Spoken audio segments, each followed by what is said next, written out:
Hello नमस्कार और बहुत बहुत स्वागत आपका CNBC आवाज पर। आप देख रहे हैं प्रॉपर्टी गुरु और आपके साथ मैं हूं विपिन भट्ट, लेकर हाजिर हैं आपका मनपसंद show property Guru presented by signature global, जहां पर हर हफ्ते हम करते हैं आपके साथ पूरी बात, जहां पर आपके सवाल बनते हैं वो माध्यम जिसके जरिए हम प्रॉपर्टी बाजार को और समझने की कोशिश करते हैं। खरीदना हो, बेचना हो, दुकान, मकान, जमीन, व्हाटएवर यू वांट, हम पूरा प्रयास करते हैं कि आपको आपके सवालों के सही और सटीक जवाब मिले। और इसीलिए हम हर हफ्ते आमंत्रित करते हैं अपने साथ स्टूडियो में एक खास मेहमान को। आज हमारे साथ शामिल हो रहे हैं प्रॉप स्टोरी के को-फाउंडर आशीष महाजन साहब। आशीष जी, बहुत बहुत स्वागत है आपका प्रॉपर्टी गुरु में। तो हम आशीष जी से दर्शकों के सवाल तो लेंगे ही लेंगे, लेकिन अब नया फाइनेंशियल ईयर शुरू हो चुका है तो थोड़ा एक जायजा भी ले लें। आशीष जी, अब इस नए FY 2026 में कैसा आपको लग रहा है मूड माहौल रियल एस्टेट का? क्योंकि कुछ कुछ चीजें थोड़ी चेंज हो रही हैं, बट गोइंग फॉरवर्ड कैसा दिख रहा है? बिपिन जी, देखिए, अगर ग्लोबली जो अभी थोड़ा सा इम्बैलेंस क्रिएट हुआ है और थोड़ी डिस्टरबेंसेस हैं इकोनॉमिकली, तो हम किसी भी सेक्टर को ये नहीं बोल सकते कि वो सेफ है इन सब चीज़ों से, बिकॉज अल्टीमेटली इकोनॉमी में पैसा आना ज़रूरी है, सर्कुलेशन होना ज़रूरी है और उसमें इन्वेस्टमेंट होते रहना ज़रूरी है। तो डेफिनेटली ग्लोबल इश्यूज जो हैं related to tariffs and all, वो सब हमें इम्पैक्ट कर ही रहे हैं। अनसर्टेनिटी के कारण कुछ लोग दो कदम पीछे भी हो जाएंगे प्रॉपर्टी बाइंग डिसीजन से, बट डेफिनेटली आने वाले 1 से 2 साल मेरे ख्याल से बायर्स के फेवर में जाने वाले हैं, जो ऑलरेडी काफी सारे, अगर हम रीसेंट रिपोर्ट्स को एनालाइज करें तो वो यही पॉइंट आउट कर रहे हैं कि सप्लाई डिमांड सिचुएशन जो है वो डिमांड थोड़ा बैक सीट पे है और सप्लाई ऑब्वियसली डेवलपर्स ने काफी लैंड एक्वायर करी है ओवर टाइम एंड वो प्रोजेक्ट्स अब मार्केट में आने लगे हैं और इन्वेस्टर्स भी अब लिक्विडेट करना चाहेंगे, क्योंकि वो प्रॉपर्टी पूरी रहने तक, बन जाने तक नहीं होल्ड करते हैं बहुत इन्वेस्टर्स। तो और इसके काफी सारे एग्जांपल्स हैं, मतलब अगर हम किसी भी शहर में जा रहे हैं तो डेवलपर्स आजकल पेमेंट प्लान्स और ये सब एडवर्टाइज कर रहे हैं, तो इसका मतलब ये है कि उनका जो स्पेस सेल का पेस था वो थोड़ा पहले से कम हो गया है। तो मेरे ख्याल से जो प्राइस ग्रोथ और सब है वो थोड़ा सा थम जाने वाला है। डिलीवरी, काफी सारे प्रोजेक्ट्स जो पोस्ट कोविड लॉन्च हुए वो अब रेडी हो जाएंगे, कंज्यूम हो जाएंगे। और डिमांड साइड पे आर्टिफिशियल इंटेलिजेंस, थोड़ा जॉब ग्रोथ को लेके कंसर्न्स हैं, तो उसके कारण भी हमें इम्पैक्ट सेंटिमेंट में दिखने वाला है। पर कुछ चीजें जो एस्टेब्लिश हुई हैं वो ये कि जनरल प्रेफरेंस थोड़े से बड़े घर की है। अब लग्जरी टर्म बहुत लूजली यूज होने लगी है, मतलब 3 BHK 4 BHK price range, location matter नहीं कर रहा है, पर हर डेवलपर लग्जरी की तरफ ही जाना चाह रहा है। कुछ एरियाज और शहर अल्ट्रा लग्जरी हो गए हैं, तो मतलब मार्केट में, पर मार्केट हैज, हम सब जानते हैं मार्केट अपने आप को करेक्ट करती है ओवर टाइम। तो आई थिंक वो करेक्शन वाला फेज अब चालू हो चुका है और विजिबल भी है। चलिए, बड़ी बात ये आपने बताई कि करेक्शन वाली फेज जो है मार्केट में शुरू हो चुकी है। बहुत सारे रीजंस उसके पीछे, एक पूरा इकोनॉमिक इकोसिस्टम जो हमने देखा जिसमें एक परिवर्तन आ रहा है और उसका इम्पैक्ट रियल एस्टेट पे भी आता हुआ दिख रहा है। इंटरेस्टिंग होगा ये पूरा सिनारियो, क्योंकि यहाँ से शायद और बायर्स की तरफ वो मुड़ता हुआ नजर आएगा, जहाँ आपको जैसा बता भी रहे हैं आशीष जी के अब अलग अलग तरह के पेमेंट प्लान्स, ऑप्शंस ये सब आने लगे हैं। इसका मतलब है कि बायर्स को अट्रैक्ट करने की कोशिश अदर देन यूजुअल शुरू हो चुकी है। राइट, चलिए, तो और सवाल जवाब के जरिए चीजें साफ होती चलेगी। पहले कॉलर हमारे साथ जुड़ गए हैं, सुशील कुमार पांडे साहब दिल्ली से कॉल कर रहे हैं। सुशील जी, बहुत स्वागत है आपका। क्या सवाल पूछना चाहेंगे आज? सर, मेरा 2 क्वेश्चन है। एक है, एस का प्रोजेक्ट है, एस 153 कमर्शियल है, इसमें ऑफिस स्पेस ले रखा है 2023 में। ओके। ये 26 स्क्वायर फीट का ऑफिस है, 7,500 का रेट मिला था। उसका फ्यूचर क्या है? और दूसरा, पूर्वांचल स्काईलाइन विस्टा, ये सेक्टर 94 नोएडा में है, एस क्लिनिक के एडजेसेंट है, उसमें एक शॉप ले रखी है। इन दोनों का फ्यूचर जानना है सर। क्या तो देखिए, एक तो आपने हमें भेजा है, लेकिन जो आप दूसरा बता रहे हैं पूर्वांचल, क्या बोले आप? Skyline Vista, skyline Vista, Noida, sector 94। ठीक है, मैं आशीष जी से एक रफ आइडिया उसका ले लूंगा, क्योंकि कई बार वो भी चीज़ों को देख के ही उस पर कमेंट करते हैं। लेकिन फिर भी जो आपका पहला सवाल है, एस 153 और 826 स्क्वायर फीट का ये ऑफिस स्पेस है आपका, इसका फ्यूचर कैसा रहेगा? अच्छा, पोजीशन आपको 2027 में मिलना है, राइट? जी सर। ठीक है, तो आशीष जी पहले इसी की बात कर लें। एस 153 ले तो लिया इन्होंने, अब जानना चाहते हैं कि इसका आगे फ्यूचर कैसा है, ये इन्वेस्टमेंट कैसा रहेगा इनके लिए। बिपिन जी, नोएडा, ग्रेटर नोएडा की मार्केट जेवर में इंटरनेशनल एयरपोर्ट से बहुत ज्यादा लिंक हो चुकी है अब, क्योंकि वो प्रोजेक्ट रियलिस्टिक हो गया है। इस साल में उसके ऑपरेशन स्टार्ट हो जाएंगे, तो जो सेक्टर 153 है, it is like a gateway to Jewar airport. और नोएडा वर्सेस गुड़गांव का जो कंपटीशन हमेशा रहता है, वो आई थिंक अब काफी एक तरह से वो कंपटीशन अब खत्म सा हो गया कि नोएडा अपने आप को एस्टेब्लिश कर रहा है एक ऐसी मार्केट में जो independent to Delhi and independent to Gurgaon, it will be having own high class infrastructure. Anyways, road metro network तो नोएडा का बहुत अच्छा था ही, परंतु एक इंटरनेशनल एयरपोर्ट और एक वर्ल्ड क्लास एयरपोर्ट वहां पे इस साल से कमेंस करेगा, तो इससे रेजिडेंशियल प्लस कमर्शियल एक्टिविटीज तो स्ट्रांग रहने ही वाली है। अब दूसरी बात ये आती है, जो इन्होंने एस ग्रुप से लिया है, तो एस ग्रुप एक अच्छा डेवलपर माना जाता है नोएडा का, तो उसमें ये कुछ गलत करेंगे नहीं। और ये sector 153 main Noida greater Noida expressway पे ही पड़ता है, तो उस तरह से लोकेशन काफी अच्छी है। और इनफैक्ट मेरी कुछ समय पहले कुछ लोगों से बात हो रही थी कि नोएडा में एक हाई क्वालिटी कमर्शियल स्पेसेस अभी है नहीं। ओके, सो एंड अगर कोई भी हम में से नोएडा जाए और गुड़गांव जाए, तो ऑब्वियसली गुड़गांव है बहुत अच्छे फंक्शनल आईटी पार्क्स और कमर्शियल जोन्स है, बिकॉज हाई एंड इंडस्ट्रीज या high end offices were getting located there, क्योंकि एयरपोर्ट बहुत नजदीक है गुड़गांव से। और अब जब ये एयरपोर्ट वहां पे आ रहा है, तो कमर्शियल की डिमांड अच्छे डेवलपर्स की और अच्छी रहेगी, क्योंकि मार्केट खुद ही डिमांड कर रही है कि हमें ए ग्रेड ऑफिसेज चाहिए। ओके, सो कमर्शियल में आई थिंक नोएडा में अभी काफी स्कोप है ठीक है, अच्छा करने का, और हाई एंड स्पेसेस बनने का। ऑब्वियसली इन्होंने तो कुछ एक शॉप ली है, तो इकोनॉमिकली अगर शहर अच्छा करेगा तो शॉप्स की डिमांड तो रहेगी। अच्छा, इन्होंने लगे हाथों सेक्टर 92 का भी पूछ लिया था, पूर्वांचल स्काईलाइन विस्टा, वहां पर भी शायद इनका कोई निवेश या लेने का सोच रहे हैं, if you have any idea. हाँ जी, मेरे को ऐसे प्रोजेक्ट का तो नहीं है, बट सिमिलर मार्केट ही है एक तरह से। इनफैक्ट सेक्टर 92 शहर के मेन सेंटर, सिटी सेंटर के और पास आ जाता है। सब जो इन्होंने 153 बोला और 92 बोला, इनमें आई थिंक लेटरली कुछ 5-8 किलोमीटर का फर्क होगा, लेकिन एक ही डायरेक्शन में आते हैं और इवेंचुअली आप जेवर एयरपोर्ट की तरफ निकल जाएंगे। तो ये जो मार्केट है, ये काफी हद तक नोएडा ग्रेटर नोएडा एक्सप्रेसवे और उसके अराउंड आईटी पार्क्स और ऑफिसेज से इम्पैक्ट होती है। मेरा मानना यह है कि जो हम जिस तरह के ऑफिसेज और जिस तरह के कॉर्पोरेट्स गुड़गांव में देखा करते थे और नोएडा में मे बी मिसिंग थे, वो धीरे धीरे वो जो गैप है वो काफी हद तक कम होगा। मैं ये तो नहीं बोल सकता वो गैप पूरी तरह कम हो जाएगा, लेकिन हम सभी जानते हैं कि इंटरनेशनल एयरपोर्ट आने से काफी फर्क पड़ता है शहर के ड्राइवर्स में। तो इनके दोनों प्रोजेक्ट जो एक तरह से मार्केट में, तो मैं एक का व्यू और दूसरे का व्यू सिमिलर सही रहेगा। जी सुशील जी, आई होप आपको आपके सवाल का जवाब मिला होगा। तो दोनों ही आपके प्रोजेक्ट ठीक हैं, and there is a valid reason behind that कि वो एयरपोर्ट बहुत बड़ी क्या ड्राइविंग फोर्स होती है। ये पहले सौभाग्य जो है वो गुरुग्राम को प्राप्त था, इसलिए उसने वो विकास देखा, उसने वो डेवलपमेंट देखा, और लगभग अब उसी लाइन पे नोएडा चल पड़ा है। आशीष जी जैसा कह रहे हैं कि अब अपने आप में एक इंडिपेंडेंट मार्केट हो गया, जहां पर खुद के अपने सारे ड्राइविंग फोर्सेज हैं। तो शुभकामनाएं, आपके दोनों प्रोजेक्ट ही आपको एक अच्छा रिटर्न दे सकते हैं। राइट, आगे बढ़े। आयुष सिन्हा हैं अब हमारे अगले कॉलर, और हमें कॉल कर रहे हैं बेंगलुरु से। सिन्हा साहब, स्वागत है आपका, क्या सवाल पूछेंगे? जी थैंक यू विपिन जी। हाय आशीष जी, तो मेरा क्वेश्चन तो, मैं बेंगलोर में जॉब कर रहा हूँ आईटी सेक्टर में। मेरा ऑफिस महादेवपुरा में। ओके, मैं वही अपने फैमिली के लिए घर देख रहा था अराउंड 2 BHK में, इसी एरिया के आसपास में, like Mahadevapura basically Whitefield, इस एरिया में। मेरा बजट अराउंड 1.6 से 1.7 के आसपास में था।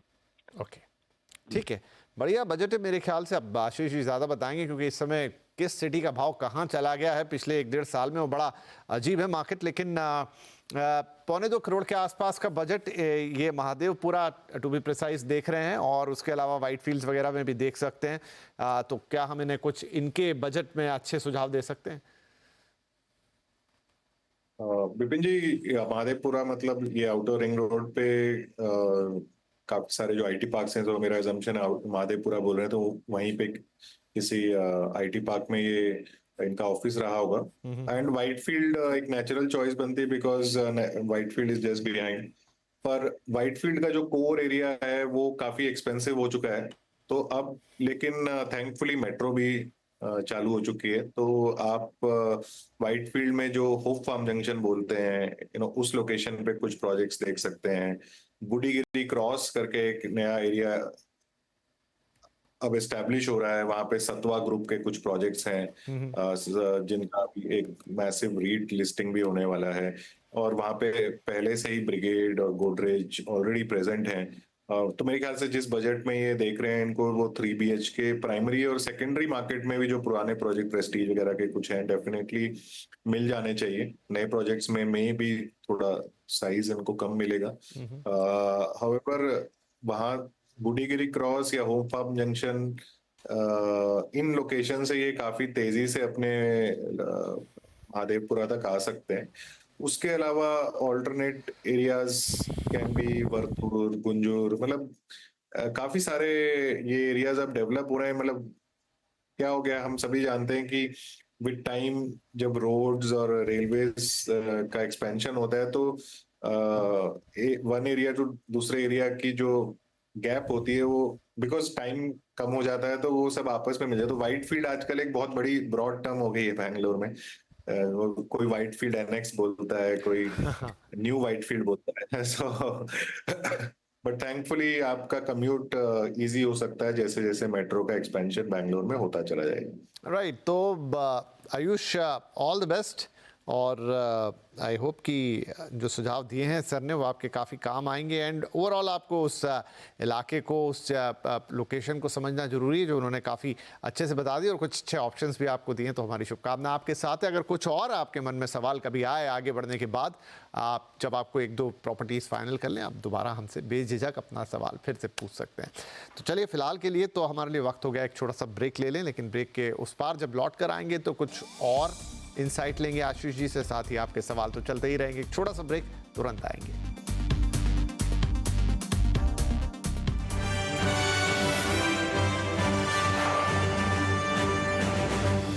Signature global. Welcome back. CNBC आवाज पर आप देख रहे हैं प्रॉपर्टी गुरु। मैं विपिन भट्ट आपके साथ हूं, और हमारे साथ आशीष जी बने हुए हैं जिनसे हम आपके सवालों के जवाब ले रहे हैं। राइट, तो अब हमारे अगले कॉलर हैं मिस्टर मोहित मल्होत्रा, और आप पुणे से हमें कॉल कर रहे हैं। मोहित जी, बहुत स्वागत है आपका। आज क्या सवाल है मन में? जी, गुड आफ्टरनून सर। मैं आपका चैनल फॉलो करता हूँ रेगुलरली। Thank you. तो आप बहुत अच्छा काम करते हैं सर। सर मेरा सवाल है सर, एक प्रॉपर्टी है मेरे पास 2 BHK ज़ारा आवास में, सेक्टर 104 गुड़गांव। इसका कारपेट एरिया कुछ 660 स्क्वायर फीट है। तो अभी ये मेरे पास है, तो आई वांटेड टू अंडरस्टैंड कि इसको मैं बेच के कुछ पुणे खराड़ी में री इन्वेस्ट कर लूँ। ओके, तो ये स्पेलिंग बड़ी इंटरेस्टिंग है इसकी, ZARA, ज़ारा, जो कि एक कपड़ों का भी बड़ा फेमस सब ब्रांड है। क्या ये उसी से इंस्पायर्ड है या कुछ और है ये? नहीं sir, I guess they should be inspired, but ये ऐसा ही इन्होंने कुछ फ्यूजन किया। ज़ारा एक नाम रखा और फिर उसको एक आवाज भी नाम दे दिया। एनीवेज, जो भी है, लेकिन तो आपने कुछ मार्केट रिसर्च की, क्या भाव मिल रहा है फिलहाल इस प्रॉपर्टी का? नहीं सर, मैं एक्चुअली पूना में हूँ, मुझे एक्चुअली एग्जैक्ट आइडिया नहीं है। तो आई वांटेड टू अंडरस्टैंड कि क्योंकि गुड़गांव में है, सेक्टर 104 में है, तो आई शुड, ये द्वारका एक्सप्रेसवे के नज़दीक है, तो I should keep this property. इसका कुछ फ्यूचर स्कोप है या फिर? तो आपने निवेश के पॉइंट ऑफ व्यू से ही खरीदी थी? जी सर जी। ठीक है, चलिए आइडिया लेते हैं। तो आशीष जी हैं हमारे साथ, मैंने कहा कि थोड़ा इंटरेस्टिंग दिख रहा है, थोड़ा कुछ आपसे भी पूछ लूं। तो ये ज़ारा आवास है आशीष जी, सेक्टर 104 गुरुग्राम। अब ये कह रहे हैं कि इसको निकालना चाहते हैं और पुणे में री इन्वेस्ट करना चाहते हैं, तो क्या भाव इसका मिल सकता है, और वो पैसा फिर पुणे में कहाँ लगाएं? विपिन जी, इन्होंने, मैं दूसरे सवाल का पहले आंसर देता हूँ। जो इन्होंने पुणे में खराड़ी बोला, तो खराड़ी में इस भाव में 60-70 लाख आई थिंक इनको ज़ारा में मिल सकता है। उसमें तो कुछ मिलेगा नहीं, 1 बेडरूम में भी कुछ प्रोजेक्ट में मिल जाए, बट हाँ, अपनी तरफ से ओन कंट्रीब्यूशन करके वो डेफिनेटली एक अच्छी प्रॉपर्टी पुणे में ले सकते हैं, खराड़ी में, क्योंकि खराड़ी एक काफी वेल लोकेटेड प्रॉपर्टी मार्केट हो गई है और भाव भी बहुत अच्छे से मूव हुए हैं वहां पे। अब बात करते हैं ज़ारा आवास की। तो ज़ारा आवास एक अफोर्डेबल हाउसिंग प्रोजेक्ट है गुड़गांव का, और मेरा तो ये मानना है जिन लोगों ने उस समय अफोर्डेबल हाउसिंग में इन्वेस्ट किया, जो कि अब वायबल है नहीं, वो तो बहुत अच्छे लकी और बहुत अच्छे निवेशक रहे, क्योंकि दाम 2 गुने 3 गुने हो गए। क्योंकि गुड़गांव जैसे शहर में अगर किसी को 60-70 लाख रुपए से कुछ खरीदना है, तो उसके पास सिर्फ और सिर्फ अफोर्डेबल हाउसिंग में रीसेल ही अवेलेबल है। उसके अलावा 60-70 लाख गुड़गांव में जाके ऐसा लगता है कि उसकी कोई वैल्यू नहीं है। इनफैक्ट 1.5-2 करोड़ तक की कोई, आप सोच सकते हैं कि कुछ अमाउंट रह नहीं गया उस शहर के लिए वो, क्योंकि डेवलपर्स उस कैटेगरी को केटर ही नहीं कर रहे हैं। तो ये एक इंटरेस्टिंग प्रॉपर्टी है। इनफैक्ट सिग्नेचर ग्लोबल, जिनका स्पॉन्सर्ड ये शो है, उन्होंने बहुत अफोर्डेबल हाउसिंग प्रोजेक्ट्स बनाए गुड़गांव में।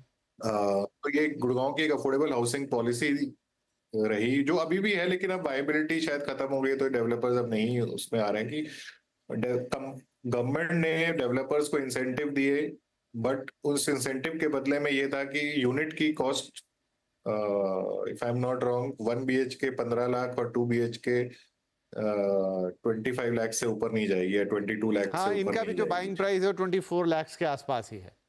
हाँ, तो और ये ड्रॉ ऑफ लॉट से निकलता था।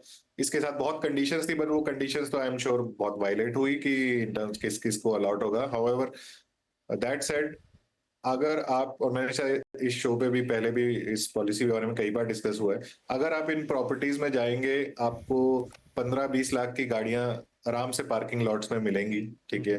क्योंकि जो कस्टमर एक 10-12-15 लाख की गाड़ी खरीद रहा है, और वो 50-60 लाख का शायद घर खरीद सकता है, जरूरी नहीं है कि उसको वो 2 करोड़ की ही मिनिमम उसका बजट हो।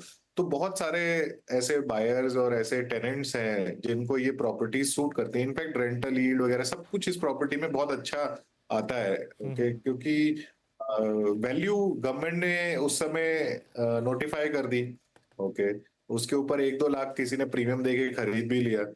बट जब गुड़गांव सिटी, गुड़गांव के, मैं बोलता हूँ कोई भी शहर ऐसा अनअफोर्डेबल हो जाए कि एक नॉर्मल मिडिल क्लास को अगर वो केटर नहीं कर पा रहा है, तो जो मेरे पास नेक्स्ट ऑप्शन होगी वो सिर्फ यही है जी। ओके। तो इसमें ऑब्वियसली बहुत सारी बेल्स एंड विसल्स एक नहीं मिलेंगी आपको, बहुत बड़ा क्लब हाउस नहीं मिलेगा आपको, ग्रीनरी कब मिलेगी, सब मिलेगा, पर मेरे पास एक ऑल्टरनेट ऑप्शन नहीं है। या तो मैं 60 लाख इन्वेस्ट कर सकता हूँ, या मैं कुछ भी नहीं कर सकता। तो इन प्रॉपर्टीज में जिन्होंने इन्वेस्ट किया, उन्होंने रिटर्न के हिसाब से तो बहुत अच्छा बनाया। अब सवाल ये आता है कि इसको बेच के क्या ये पुणे में इन्वेस्ट करें?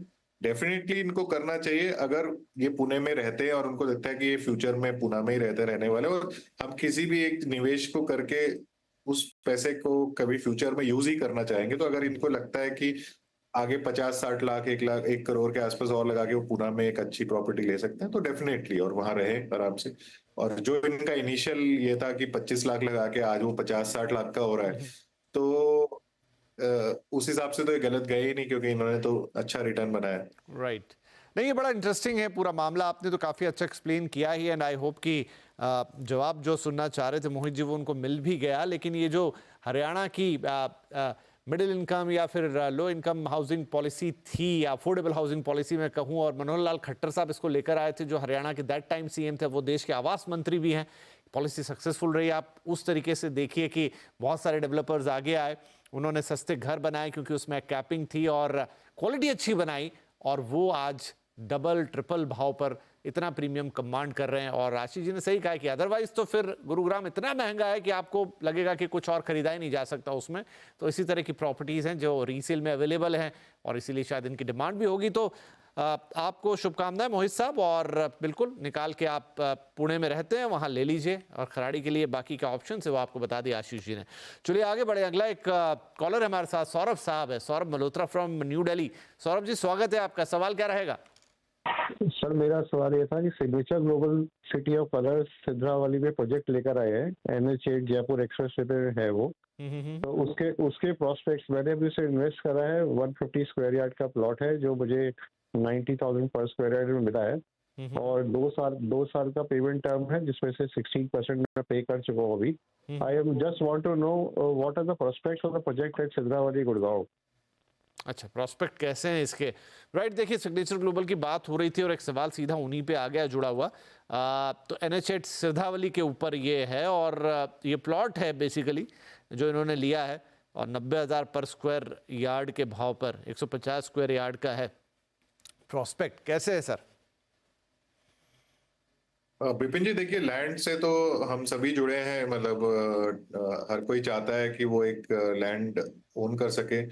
जिस शहर में अपार्टमेंट्स, कोर शहर में अगर मैं रहूं तो अपार्टमेंट अफोर्ड करना मुश्किल हो गया है, तो ऐसे बायर्स, जो ऐसे and users, okay, not just investor, जो थोड़ा बहुत ट्रैवल टाइम ऐड करके 150 गज का एक प्लॉट लेके उस पर घर बना सकते हैं। आई थिंक आने वाले सालों में, 5-8 सालों में लोग इसकी तरफ जरूर रुख करेंगे। ये मानेसर के पास में पड़ता जो एक इंडस्ट्रियल बेल्ट है। देखिए, इंडस्ट्रियल बेल्ट के बेसिस पे तो मैं नहीं कहूंगा कि इन्वेस्ट करना चाहिए, बट हाँ, अगर कनेक्टिविटी मेरी मानेसर से इंप्रूव हो रही है, जो अभी गुड़गांव में कई सारे इंफ्रा की बात हो रही है कि नए मेट्रोज और rapid rails and all that, अगर ये मेरी कनेक्टिविटी इंप्रूव हो जाए तो मैं थोड़ा दूर भी रह सकता हूँ। क्योंकि समझिए 1 लाख गज के हिसाब से मैं 1.5 करोड़ का एक प्लॉट ले रहा हूँ, उस पर 1 करोड़ का खर्चा है। 2.5 करोड़ में मैं एक अच्छा बड़ा सा एक 2,500-3 हजार स्क्वायर फीट का एक अपना घर बना सकता हूँ, अपनी जमीन ओन कर सकता हूँ। ओके, और एक अच्छे डेवलपर का एक बड़ा प्रोजेक्ट है, तो उसमें लैंडस्केपिंग, क्लब्स एक्सेट्रा सब अच्छा ही रहने वाला है। तो वो आने वाले सालों में अगर मेरी कनेक्टिविटी इंप्रूव हो जाए तो क्यों नहीं मैं वहां पे रहना चाहूँ, वर्सेस एक छोटा घर लूं गुड़गांव में। ओके, शहर में जहाँ पे आज की डेट में तो अफोर्डेबिलिटी 2-2.5 करोड़ के कस्टमर के लिए बहुत ज्यादा चीजें अवेलेबल नहीं है। तो definitely as a 5-8 year investment ये अच्छा कर सकती है। KMP एक्सप्रेसवे, फिर दिल्ली मुंबई इंडस्ट्रियल कॉरिडोर, ये सब चीजें इम्पैक्ट कर रही हैं आज की डेट में गुड़गांव के पेरिफेरल एरियाज को। सो इंडस्ट्रियलाइजेशन और कितना निवेश होगा शहर के अंदर, शहर के बाहर, इन सब चीजों पे इस चीजें इम्पैक्ट करेंगी आने वाले सालों में से। तो काफ़ी बात हुई आज गुरुग्राम के ऊपर और काफ़ी सारे उसकी अलग अलग चीज़ों पे, चाहे लैंड हो, प्लॉट हो या घर हो, पुराने अफोर्डेबल हाउसिंग की घर हो, उन पे सारी बातचीत हो गई। तो काफ़ी फोकस रह गया ये शो गुरुग्राम के ऊपर, लेकिन ठीक है, ऐसे सवाल आते हैं तो अच्छा भी लगता है। लेकिन अब एहसास हो रहा है कि समय समाप्त हो गया है इस हफ्ते के लिए। तो जाने से पहले आशीष जी, आपका बहुत बहुत धन्यवाद। आपने वक्त निकाला और हमारे दर्शकों के सवालों के जवाब दिए, और एक बढ़िया इंसाइट भी आपने आने वाले वक्त के लिए दिया, रियल एस्टेट कहाँ जाएगा अब कुछ महीनों में। और सभी दर्शकों का भी धन्यवाद। आप हमें इसी तरह लिखते रहिए, बताते रहिए अपने प्रश्न। pg@moneycontrol.com पर आपके सवाल हमें मिलते रहते हैं, बट थोड़ा डिटेल्स उसमें और ऐड कर दें। अपना फ़ोन नंबर ज़रूर दे दें हमें, ताकि हम आपसे और बातचीत भी कर पाएँ। सवाल आपके डिटेल में आ जाते हैं तो बढ़िया, नहीं तो वो डिटेल हम भी आपसे कलेक्ट कर सकते हैं। और कोशिश हमारी यही कि हम आपको आपके सवाल का इन डेप्थ अच्छा जवाब दें, ताकि आपको फ़ायदा हो। चलिए, तो इस हफ्ते इतना ही। अगले हफ्ते आपसे फिर मुलाकात करेंगे, और तब तक के लिए आपको अपना ध्यान रखना है। देश में गर्मी बढ़ रही है, तापमान बढ़ रहा है, तो उस दौरान खुद के स्वास्थ्य को संभाल के रखिए और एंजॉय कीजिए। नमस्कार।